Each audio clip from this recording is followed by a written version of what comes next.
Alam niyo ba guys, isa sa mga tinuturong dahilan kung bakit nagdesisyon si Coco Lee na tapusin ang kanyang buhay ay dahil sa pamamaya sa kanya ng The Voice of China. 8年做一个歌手，站在台上被人侮辱，这个叫侮辱，被欺负。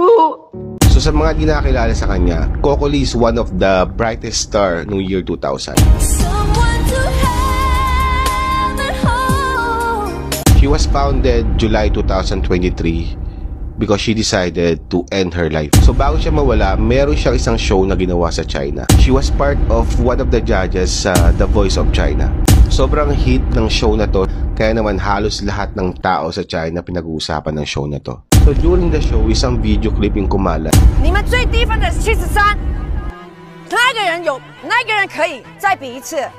我的88.3的不可以，你找一个人来解释给我听这个游戏规则。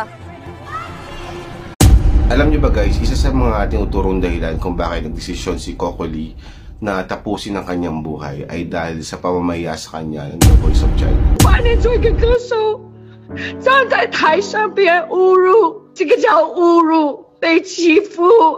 So sa mga di nakakilala sa kanya, Coco Lee is one of the brightest star noong year 2000. She was founded July 2023 because she decided to end her life. So bago siya mawala, meron siyang isang show na ginawa sa China. She was part of one of the judges sa The Voice of China.